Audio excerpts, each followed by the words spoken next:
He said, "You're too modest." He said if he had half my talents, he'd be singing and rapping all the time. I smiled and shook my head, but this is what was on my mind, is that I used to be like that. I used to be like that way back when I used to rap. I remember saying, I'm the reason Jay-Z is gonna part 2 with the black, and if you feeling like a lyricist, come and try and challenge me. I bet my bottom dollar you gonna see what damage be. I knew for sure with 10 hands you couldn't handle me. I take your deal and have your manager to manage me. See, when I spit it, it was so sick, it was so smooth that they felt like since Shy Rap had his groove back. But then smack, I was popped over the top with an unpopular fact that I bought some cheap smelling pride that I needed to take back, cause it was thinking, it had me thinking I was big but I was shrinking, I was sinking in that same ship that most people drown on. It's called ego, gigantic. It's funny how that rhymes with Titanic. It's a place where true identity has been replaced by a false sense of pride. It's a ship that some of you all currently ride. You're so insecure in your self-image that you always have something to prove. You take on a superior attitude.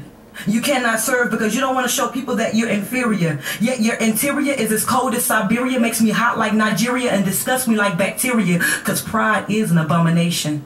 It's that thing that makes those who sing feel like as long as they do a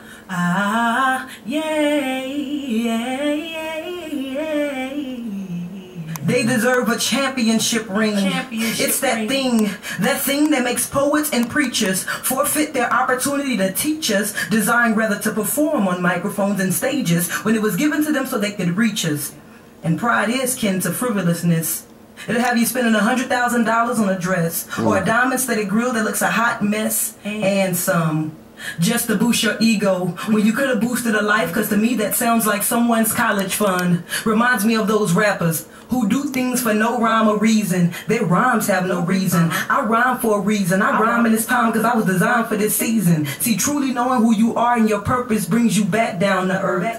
Speaking of getting down, the most infamous dude around took a towel and a bin of water and sat on the ground. Began to wash his own servants' feet. As you can imagine, they frowned, saying things like, "Why are you serving me?"